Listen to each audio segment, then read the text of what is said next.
You're watching Gears, brought to you by Ram Truck. You know, the automotive world is very diverse. You got hot rods and muscle cars and sports cars and race cars, 4x4s. I mean, the list goes on and on.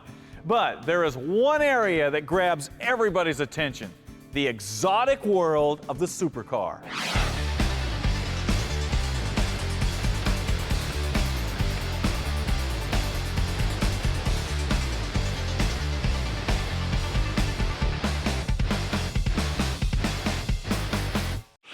Now, you hear a lot of people using the term supercar these days, so what exactly does that mean? Well, in spite of what your cousin may tell you about his '78 Camaro, not just any car can be a supercar.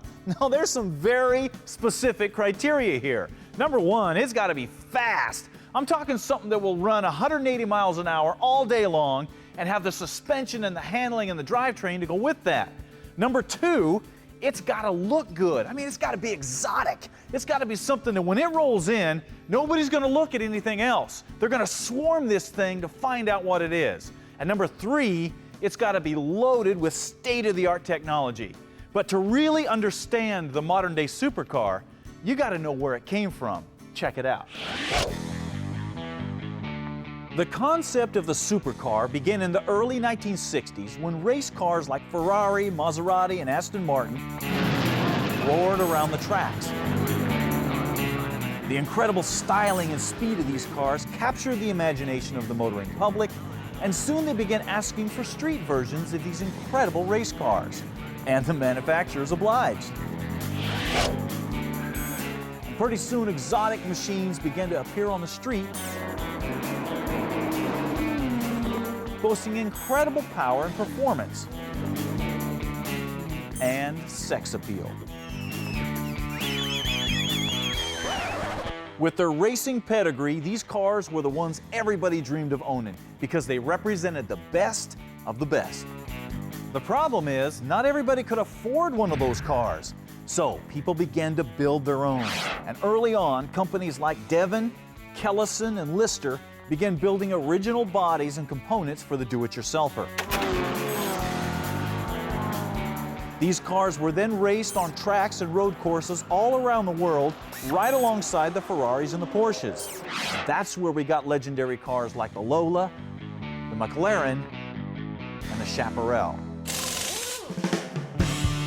But then, sometime in the late 60s, the world discovered the Volkswagen Beetle. A Volkswagen is never changed to make it look different, only to make it work better. And kit car manufacturers found that the Volkswagen chassis was a cheap, plentiful platform to base a car on. And pretty soon the world was overrun by a flood of fake Ferraris, Nobody can stop us now. Porsches, and other cheap, goofy stuff that tried to look fast as it putted around on Volkswagen power. The fit and finish was so bad on most of these cars that it was not uncommon to see hardware store door latches and junkyard parts from whatever people could find just hacked into place. Yeah, the dark ages of the kit car were here. Fortunately, in the 80s and 90s, things started to turn back around, with the main focus of the kit car world being replicas. Quality cars began to hit the market with fit and finish and performance to match. Pretty soon, it became hard to tell a replica from the original car. And that brings us up to the present. Today, there are numerous kit manufacturers out there that really build some great products. But as good as they are, there's a couple of issues here. Number one, they're still replicas. So after you spend all your time and money building your dream vehicle, you're still going to have a replica. The second part is most kit cars are built the same way that they were back in the day. They have a custom tubular frame, fiberglass body goes down on top of it.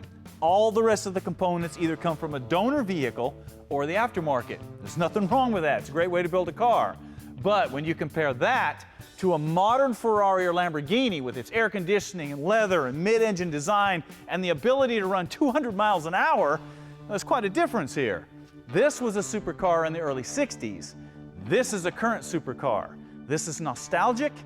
This is cutting edge. If you want something that's going to compete with this, you're going to have to look at a different place than that. This is called the SLC, and it comes from Superlight Cars. And the first thing that grabs your attention is this is not a replica. This is an original car that's every bit as exotic as anything on the road today. But it's not just on the road, it's also tearing up racetracks around the country. We race a car that has the same chassis as our street car, the same body as our street car, all the same suspension pickup points as our street car. The SLC dominated the Super Unlimited class in the NASA series last year with blindingly fast lap times that resulted in numerous track records, giving the SLC a legitimate racing heritage just like the McLarens and Shelbys back in the day. We ran against big turbo Mustangs, we ran against Viper challenge cars that are well modified, comp coupes, lots of very high-end cars. These are well-developed cars. Now, keep in mind that to run over 200 miles an hour safely is not cheap. I mean, it takes special wheels and tires and brakes and aerodynamics and all kinds of stuff. But it doesn't have to be crazy expensive either. This Lamborghini with its twin turbo setup cost you about $300,000. An SLC cost you around $44,000. And for that price, what you get is a roller like this here, with all the major components, the suspension, the body, all fitted so you know where they go.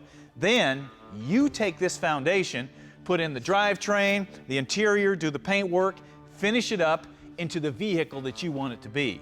Now, some of you guys are looking at this going, $44,000? I mean, there's a lot of kit cars out there that are half that price. And you're right, there are. But you'll notice I didn't call this a kit car because it doesn't come in a bunch of boxes for you to figure out how it goes together.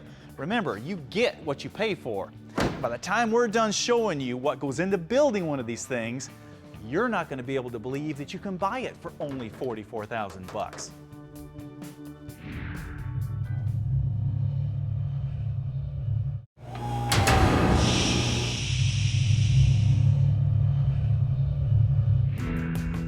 In the early 1990s, Fran Hall came to the United States with years of experience in European auto racing under his belt. Following the American dream, it wasn't long before he was working for General Motors in their racing and IndyCar program. During that time, started getting involved with building my own car for myself, which was a GT40 replica. Was a little disappointed with what I'd purchased, although I'd bought what was supposed to be the industry standard, the best you could buy from the best manufacturer, and it really just wasn't what I wanted to build as a car.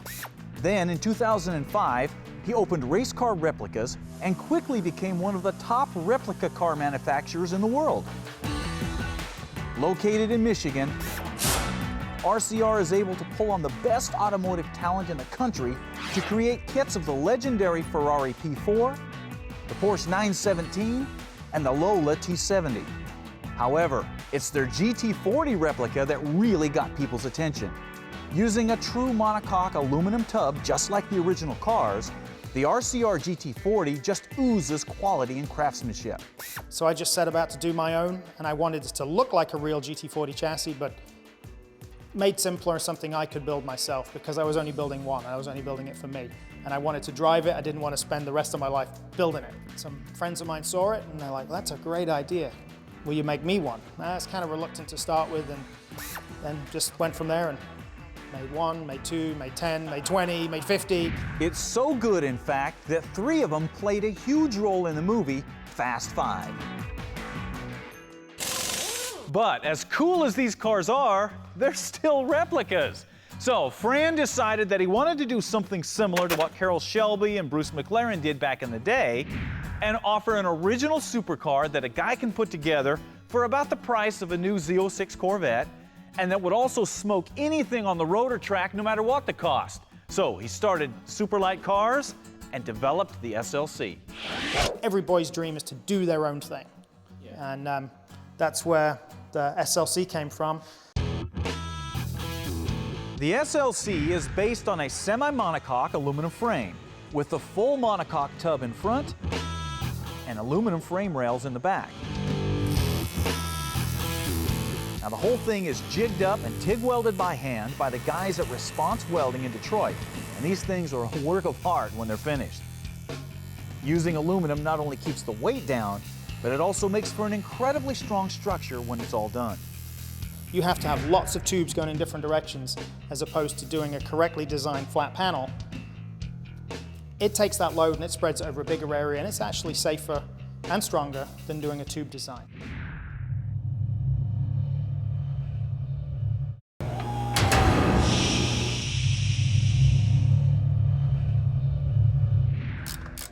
Hey, welcome back to Gears, where we are just starting to put together a supercar called the SLC from Superlight Cars. Now, the difference between this car and all the other kit cars and component cars that are out there is that this one is sitting on an all-aluminum semi-monocoque chassis. Now, I know some of you guys are probably going, what the heck is a monocoque, man? Well, it's basically a fancy name for a unibody, meaning that this aluminum tub is your frame. But the difference in this monocoque and the unibody in your Mustang or Camaro is that those are spot welded together, so they're gonna flex on you. That's why you gotta use subframe connectors to stiffen it all back up. This monocoque, as you can see, it's all seam welded, it's gusseted, it's stressed up. These things are mathematically designed to be the stiffest thing out there. There's a ton of engineering that goes into this. Race cars have been using these things since the 60s, but because of the engineering and the cost that goes into them, nobody offers it in a component car except Superlight.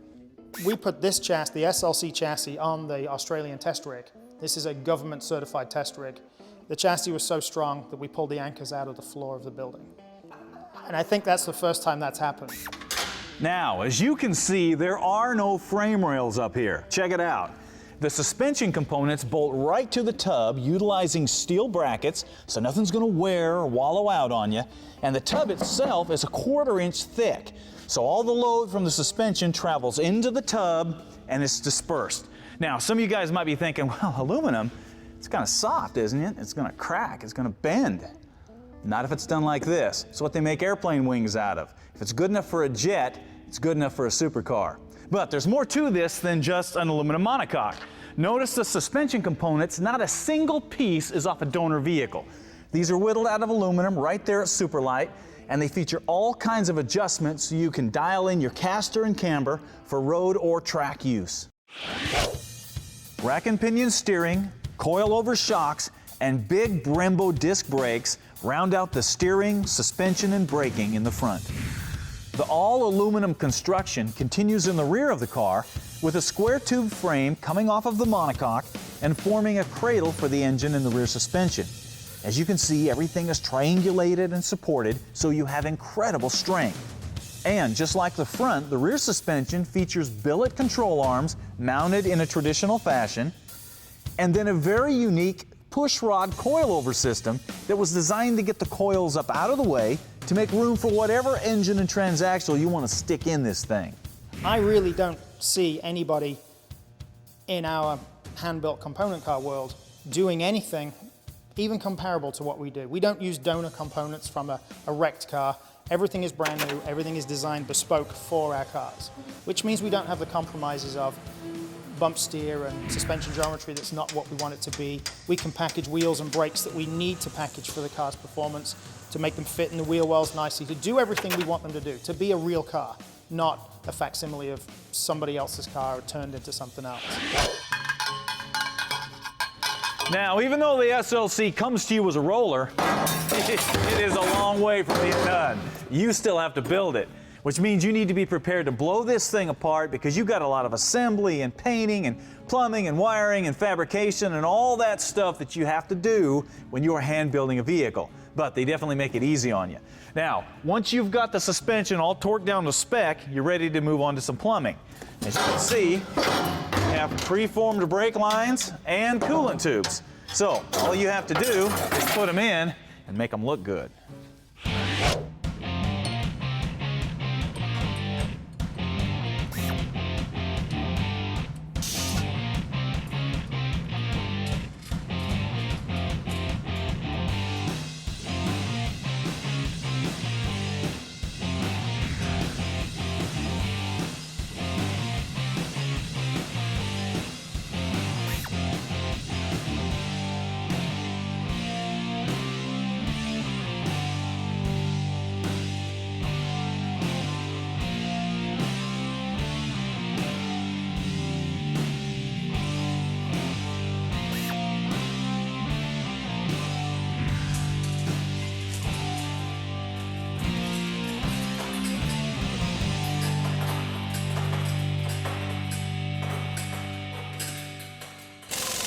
This aluminum box is next, and it bolts right to the front of the tub, and it allows you to mount some pretty important stuff. Check it out.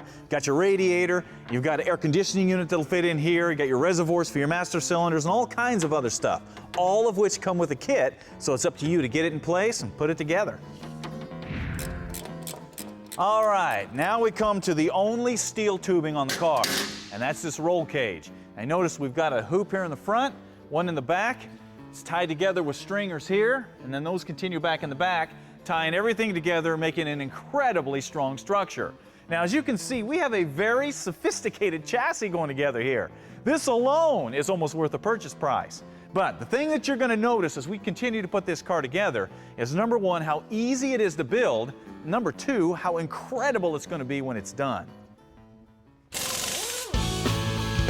Now, Quick Tip. Brought to you by E3 Spark Plugs. Born to burn. When you need to thread a steel bolt into something soft like aluminum or something thin like sheet metal, most people know that you need to use some anti-seize on the threads to keep them from galling and stripping out on you. But if you're going to be taking the bolt out a lot of times anti-seize is not enough. Fortunately, there's a simple solution. You need to go down and get one of these thread setter kits. Now this basically is a fancy rivet with threads in it. It allows you to put it right into the metal, so you have got steel threads wherever you need them, and you can take that in and out 1,000 times and never have a problem with it. If you'd like to learn more tips and make your life easier in the shop, check out the tips page on the website.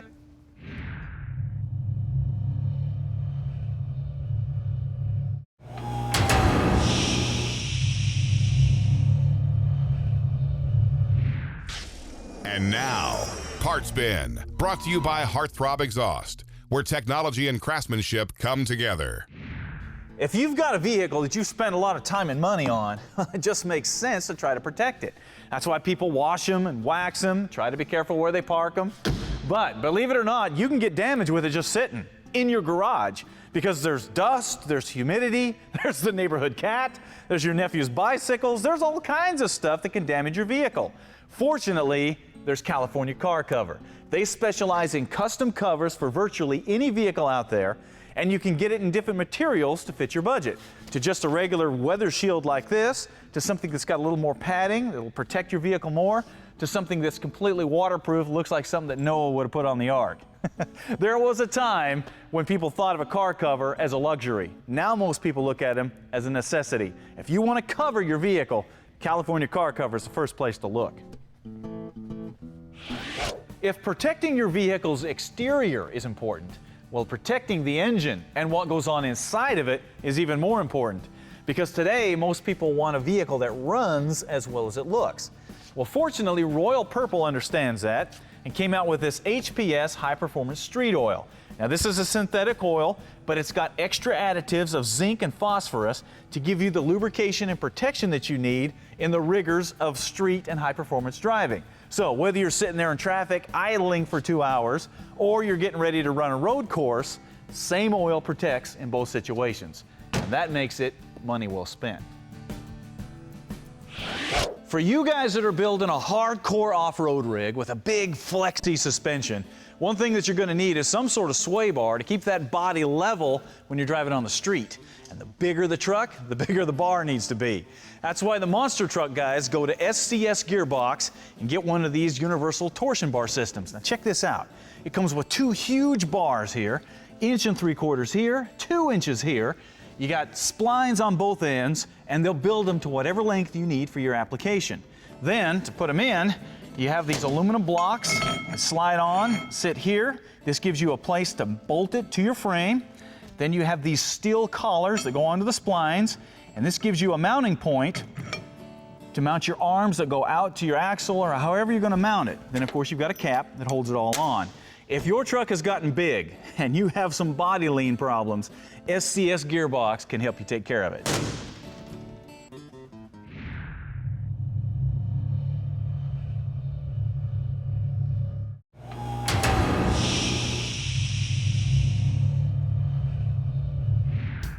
What are you working on? Brought to you by Air Raid, American-made quality and performance since 1992.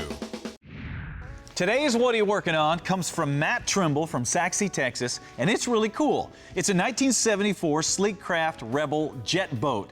Now, Matt says when he found this boat, he wasn't looking for a boat project, but he answered an ad that said free boat. So he showed up, and the folks just wanted to get rid of the boat, so they gave it to him. He said the best part is it came with this 400 Pontiac engine on a stand. Man, what a deal that was. Now, of course, Matt was going to do what anybody would do. He was going to chop the boat up and put the engine in a Trans Am. But he said that he took the boat home, and the first thing that his wife said was, man, that thing is cool. He said that's all he needed to hear. Now he had a boat project. But the first thing he found is that engine was not all it seemed to be. Check this out. He found that parts of the block came off in his hand. So, first thing he had to do is get another block and rebuild the engine, and he put the boat together. Check this out. Now, Matt says that he and his wife have had a great time with the boat. They continue to work on it, making it faster, and he's hoping to hit over 65 miles an hour this summer on the water. That's cooking. So, Matt, to help you keep tweaking that Pontiac, making it faster, we're going to give you a year's subscription to Hot Rod Magazine. And to help you with one of your other vehicles, we hooked up with our buddies at Air Raid, and we're going to give you an air intake system for whatever you want. So all you got to do is go to their website, pick out the product, and they'll ship it to you. Now, the rest of you guys, if you want to get your vehicle featured on the show, boat, car, airplane, we don't care what it is, send it into What Are You Working On? We'll do our best to get it on the air. Also, don't forget, we got the model contest going. Get yourself a model and some glue, and show us what you can do. All right, that takes care of it today. I got a supercar to build. We'll see you next week.